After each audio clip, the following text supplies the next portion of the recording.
Hey everyone, welcome to 10 Crops for the Fall. My name is Holly Jones and I am the Helping Hands Garden Manager at UT Gardens. And let's go ahead and get started with the slideshow. So the first thing I want to look at is timing. So the average first frost around Tennessee is somewhere around October 20th, and the average first freeze tends to be somewhere around November 2nd. And this can vary depending on where you are in the state. Obviously, we have a really long, big state, and so that is going to be different depending on where you are located throughout the state. So one way that you can determine what your average first frost is by using this great resource called Plant Maps. And this website actually uses national weather data to come up with an average first frost for different areas all over the state of Tennessee. So for example, I can press the Knoxville area, which is where I am, and that tells me that the average first frost is going to be somewhere between November 1st and November 10th.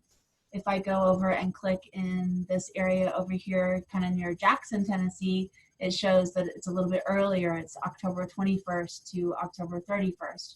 So this is a way to sort of pinpoint when exactly, well, not when exactly, but when on average your first frost might be, depending on where you're at in the state.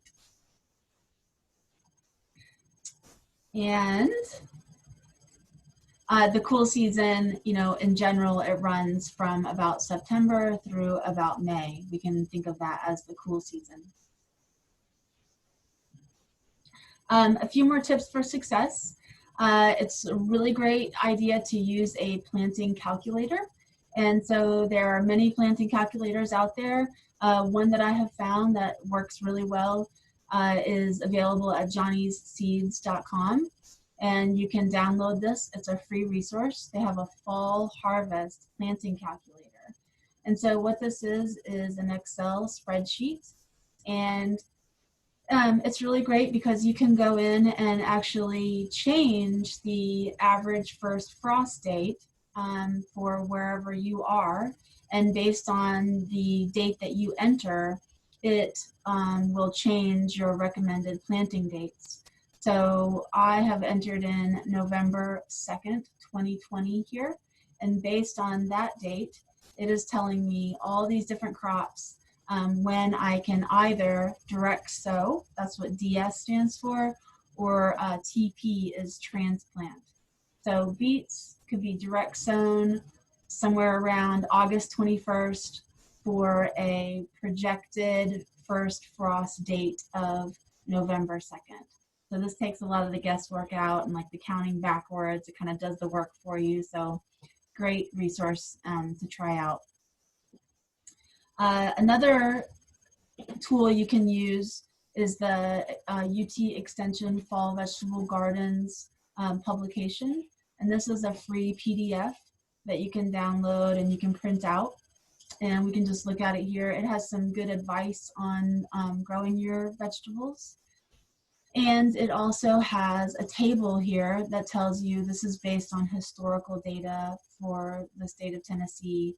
And it gives you a window of time that you can plant these things out based on an average, a typical average first frost date. And they also give you some variety names, and these are going to be like some classic, reliable varieties that have been grown by farmers and growers across the state for many years. Great resource, great free resource, lots of good information here.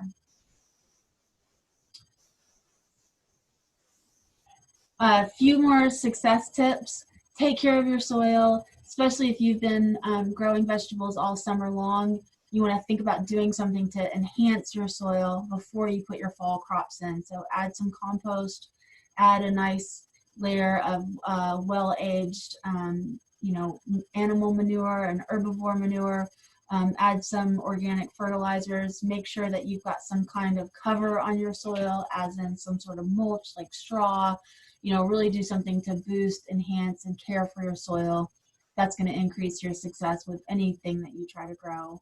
at any time of the year, but it's really important, you know, for the fall and at the end of the summer before you put your fall crops in to do something to boost the health of your soil. It's a great idea to look for varieties that are fast maturing or early. And so this just means they're going to have like a shorter window of time until they, for them to become mature. And so this is helpful because you're going to have a, you know, you're looking at a window of time that you're trying to get your crops to grow before winter sets in. So the quicker they grow, the better chance you're going to have for to get your produce. And also the shorter amount of time that they are out in the field, the less time you have for pests to get in and different issues to arise. So I really like to use the early maturing, fast maturing varieties whenever possible. It's also good to look for things that are cold tolerant. And so, you know, this just is, makes it so that they're going to last longer into the winter. And if we do get like an early frost or an early freeze, these cold tolerant varieties are going to stand a better chance of surviving longer into the window and into the winter and extending your harvest window. You can pre-soak your seeds for faster germination. And this is really nice for fall planting because you are you're working against the summer heat in a lot of cases. So when you're starting your seeds, the weather can be really intense and hot, and so you really have to keep your seeds well watered and keep them nice and moist while they're germinating. So if they're germinating faster because you've pre-soaked them, that's just going to make your life a little bit easier and make your period of time that you're babying along those seeds a little bit shorter. For slower maturing crops, you know, crops that take longer to mature, like your cabbages, your Brussels sprouts, your broccoli, you want to plan to give them extra care with watering and maybe even sun protection through the final weeks of summer. So the goal is going to be to keep these plants healthy, give them some extra love while the weather is intense and hot.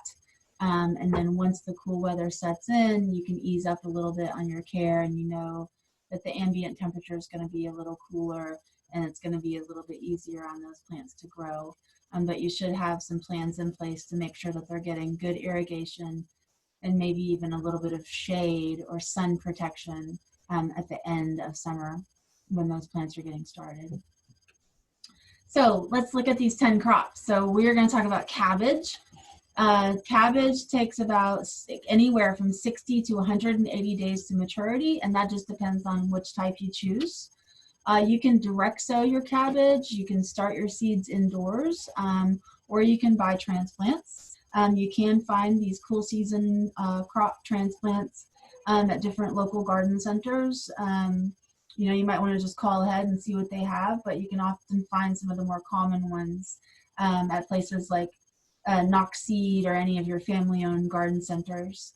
Catarina, if you're growing from seed, is a great variety to try. And I say if you're growing from seed because chances are that you're probably not going to find this variety in a garden center, but you can find it easily in seed catalogs. This is a wonderful cabbage to grow because it matures in about 55 days. So I talked about the short growing period. This is one that fulfills that. It's going to give you a nice, tight little head of cabbage in just about 55 days. And it had a really good mild flavor. I grew it this spring and was really happy with it. It is an All America Selections winning variety. And so that is an independent, nonprofit vegetable trialing organization, and they trial seeds all over the country with independent judges every year. And at the end of the year, all the judges send in their evaluations, and based on those evaluations, All America Selections chooses winners every year. And so it's a good clue as to how successful some of these varieties are going to be if you see the AAS, which stands for All America Selections, on the seed packet. Savoy Express is another one that I'm going to grow this year. And the Savoy cabbages are the ones that have the extra wrinkly leaves. And those are really nice because the Savoy tends to be a little more cold tolerant. And so that's good as we're moving into winter. As you can see, it matures, it takes a little bit longer to mature, so 90 days from seed. So probably want to get it started pretty soon if you're going to be trying to grow something that has that long of a maturation time. Broccoli is another wonderful cool season crop to grow. It can be about 70 to 95 days to maturity. You can direct sow broccoli, or you can start the seeds indoors. I generally prefer to start things inside, just because I can control the environment a little more easily, and I can get them to be a nice, healthy, small plant to put out. But you can direct sow as well. Either one's fine. You can also usually find broccoli transplants in the stores. When you're looking at broccoli, there are a few different kinds. There are the head types, and those are the ones that make the nice big head. And then you also have like the baby types or the sprouting broccoli, and those are going to send out a lot of little side shoots. So you're going to have a lot of smaller florets, and they're both good. It kind of depends on what you want. Some of the sprouting types tend to be a little more cold tolerant, so that is something to keep in mind. For the large-headed broccoli, one variety that I have grown successfully is Waltham 29. For the sprouting broccolis, there is Artwork is one of those All-America Selections winners. De Ciccio is like an Italian type of sprouting broccoli, and it's really nice. Burgundy is one that ripens or it matures at sort of a purplish burgundy color. And so that's kind of fun to add some different colors into your vegetable garden. I do want to recommend that you eat the stem of your broccoli. You can just peel the, just peel the outer layer off, and then the inside of the stem is really nice and tasty, especially on those baby types or those sprouting types. Be sure to eat that stem. Also, cooking tip, roast broccoli. Take it and coat it in a little olive oil, put some sea salt on it, and bake it in a hot oven at about 400 degrees, and top it with fresh grated Parmesan cheese. It's delicious. Highly recommend eating your broccoli as a roasted vegetable. Kohlrabi is one that's a little less common, but it's gaining popularity. It's going to be about 45 to 60 days to maturity with kohlrabi. And you can direct sow that, or you can start your seeds indoors. It has a fairly short maturation time, so 45 to 60 days, and it really wants cool weather. So you really do want to wait until like September to start your kohlrabi. Wait till a little bit later in the season when the weather has cooled down a little bit. Two varieties that I really like. One is Conan. This is another All-America Selections winner. I grew it this spring. It has a really nice uniform size. So all the plants ended up being a similar size, and the flavor was really sweet and mild. It grew pretty fast, and it was just a really nice, even, sweet, mild kohlrabi. Kohlrabi is a purple variety that I'm trying this year, and you're going to hear me say this about a lot of vegetables. I'm going to give you a purple option because I really like to grow those colored veggies, the different colored vegetables. But you can eat kohlrabi raw, or you can cook it, you can roast it. It's a lovely, sweet, mild flavor, especially if you grow it at the right time of the year. If you grow it in midsummer, it can have a more bitter flavor. But if you grow it in the cooler temperatures, it's a really nice, mild flavored, crispy, sweet, cool season vegetable. It is a brassica, so it's closely related to cabbage and broccoli. Kale is a great cool season one. It's going to be 30 to 75 days to harvest, and that just means that depends more on the timing of the harvest. So you can eat it when it's really young, like a baby kale, and that's going to be, you know, at your 30-day mark. Or if you want those larger leaves, you can leave it to about 75 days, depending on the variety. You can direct sow your kale seeds. You can start them inside, or you can buy transplants. It's another common cool season vegetable, so it's going to be pretty easy to find transplants. Red boar is a beautiful variety. That's the purple picture that we see here. Gorgeous, sort of bright pink veins, and then the purple leaves. Tastes just like a green kale, but it's more ornamental. Winter boar is a really cold hardy. Kale can be extremely cold hardy and sometimes will just last all through the winter in parts of Tennessee. And then red Russian is another variety that we grow at UT Gardens, and it's a slightly different species than like your red boar, your winter boar, your standard crinkly leaf kale. The red Russian has like a looser ruffle, tastes very similar. It's just another slightly different type to try. They all are fairly easy to grow, and they all have a more mild, sweeter flavor in cooler temperatures. Carrots, it's time to start your carrots pretty soon. They range from about 50 to 80 days to maturity, depending on the variety. You do want to direct sow your carrots. They are a root crop and they do not transplant very well, so you want to put those directly out into the garden. Chantenay types tolerate shallow or heavy soil. So to get those long, beautiful carrots, like you see at the farmer's market and you see at the grocery store, you need really loose soil. Loose, sandy soil is good. If you don't have that, you can still grow carrots, but you want to get either the little baby carrots that are going to be round and small like a radish, and or you want to look for these Chantenay types that will tolerate more poor soil conditions. It's really important that you maintain even moisture during the germination period of carrots. I think that's a big reason that people run into problems sometimes with growing carrots is that it takes a while for them to germinate, and while they're germinating, you've got to keep the seed bed evenly moist. So plan to water it, you know, sometimes twice a day over the course of a couple weeks, and don't let the soil dry out while the carrot seeds are germinating.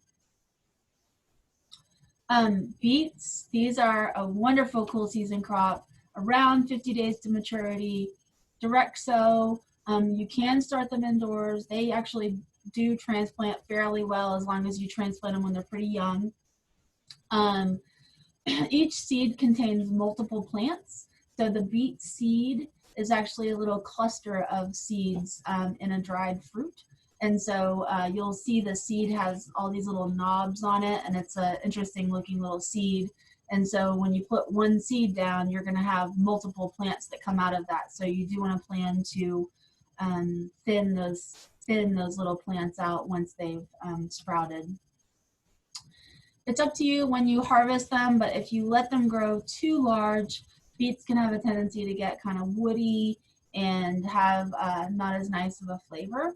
So I like to harvest them when they're around golf ball size or maybe a little larger for the most mild flavor and a tender texture. I'm growing Boro this year, and this is a hybrid variety that I got from Johnny's Seeds. It's a red beet. There are a lot of different varieties out there. The golden beets are nice, but I like a good standard red beet. So we're going to be growing Boro this year at UT Gardens. Swiss chard is a close relative of the beet that actually has the exact same scientific name, but it produces foliage rather than an enlarged root. And I will say that the beets also produce foliage, and you can eat the greens of the beets, and it tastes very similar to Swiss chard. It's pretty much the same thing, but be sure to eat your beet greens as well as your beet roots. The Swiss chard is going to be about 30 to 60 days to harvest, and that's just like the kale, that's dependent on what stage of development you harvest it at. So you can pick the little baby leaves at about 30 days, and you can eat those fresh, or you can cook them. They're nice and tender. You can direct sow your Swiss chard, or you can start your seeds indoors, or you can find transplants. I am growing rhubarb Swiss chard. It's my favorite because it has those beautiful red stems, just like you see in the picture here. And so that's what we're going to be growing this winter, and this fall and winter. I have had Swiss chard over winter. For me, it can be quite pretty cold tolerant, and we often have pretty mild winters in Tennessee. So it's a good one for potentially overwintering. You can also eat the stems of the Swiss chard, and so I always just chop those up and add those to recipes along with the leaves. It's a really tender, mild flavored vegetable. If you don't like kale, but you want to get your greens in, I really recommend trying Swiss chard because it is a much more mild flavor than kale. And it's great with eggs. I like to put it in frittatas. I use it with quiches. We just put it on the side, have it as a side vegetable with many dishes. I put it in spaghetti sauce. We put it in omelets. Swiss chard is really versatile. Bunching onions. These are a great fall crop. They're going to be about 60 to 120 days to harvest. You can direct sow them, or you can start them indoors. I like to start them indoors, and I just put them in a single wide terracotta pot, and I put the whole seed packet in there with some nice fresh potting soil. I learned this from my friend John Tullock, and you just sow them all in one pot, wait for them to sprout up, and when they get about the size of a skinny pencil, actually I'd say even smaller than that, just when you start to see those green onions coming up and they're looking nice and healthy, you can go and divide them out and plant them out in the garden at your desired spacing. But the bunching onions are not going to make like a bulb like your standard bulb onion. You're going to harvest these like a green onion. And you can look for, I always try to choose extra hardy varieties. And if you're hoping to overwinter these, or you're hoping to get them to last as long as possible through the winter, you want to make sure that you're providing excellent drainage. And that's true for a lot of these crops that are going to be held in the garden through the winter. If you don't have good drainage, chances are your crops weren't doing that well to begin with, but it'll surely kill them in the wintertime if you have, standing water that gets really cold and freezes. So you want to make sure you've got excellent drainage. Evergreen Hardy White is one that's done really, really well for me, and you can tell by the name that, this is one that has been bred to be cold hardy. And it is quite cold hardy. And Deep Purple is one that we're growing this year. Again, another purple variety, and it's extra cold hardy. And I found those seeds from Johnny's Seeds as well. And all the white part of the onion is a nice, pretty purple. So it'll look great in salads and for fresh eating. Lettuce. This one does great for the fall. It's going to be about 40 to 50 days till you harvest. You can direct sow, or you can start indoors. If you do direct sow, you want to be conscious of your soil temperature. If the soil is too hot, the lettuce can fail to germinate. So you do want to have temperatures that are between like 60 and 68 degrees of your soil to get the lettuce to germinate. And so sometimes it's easier to achieve those temperatures indoors. And so that's one reason I like to start the lettuce inside. You do want to make sure to maintain even moisture, especially when the plants are really young. They are tender, they are fragile. Just make sure that you don't let them get cooked out there in the hot sun. Black-seeded Simpson is a good old-fashioned variety that just continues to be a really good performer. Butter Crunch is great. Sparks is one that's new to me. It's a romaine type, but it is touted as being a it performs well in heat as well as in cool temperatures. So that caught my eye when I was looking at the description, and I'm excited to try that one. If you can, lean towards the leaf lettuces or the ones that form a loose head. Those are gonna do better in the fall than an iceberg or like a true romaine. Again, we're looking for short maturing varieties and ones that are going to have, a shorter time to maturation. So the leaf lettuces tend to fit that bill. And the last crop that we're going to look at is Mizuna. And this is a little less common, but it is a wonderful green that can be eaten fresh or cooked. It's going to be about 20 to 45 days to harvest, and you can harvest it when it's really young, especially good for fresh eating. You can sow it out directly in the soil, or you can start it inside. And like I said, you can eat it fresh or cooked. It's actually a mustard, but it does not have a real strong mustard flavor. It has a really mild, a really mellow flavor. And it's a great one to add to salads or even to just grow ornamentally. It comes in a green color and it has like a frilly dissected leaf. And then it also comes in this red color like we see here that has a different leaf shape. So a lot of variety in leaf shapes and colors with the Mizuna. This one that we see here is called Red Kingdom, and it's just a really beautiful purple, edible, Asian green to try. A few seed sources. I mentioned Johnny's many times. It's a great resource. Kitazawa Seed Company, they're in Oakland, and they have all kinds of really interesting Asian seeds. So they're a good one to try if you're looking for the Mizunas or the Tatsois or any of the Asian greens. Young Seed, Park Seed, and Territorial Seed Company. These are all reliable resources that I have used, and a good place to find some of these varieties that I've talked about today. Thank you very much. This is my email address, hjones3@utk.edu, and you're welcome to send me an email if you have any questions. And good luck with your fall vegetable garden.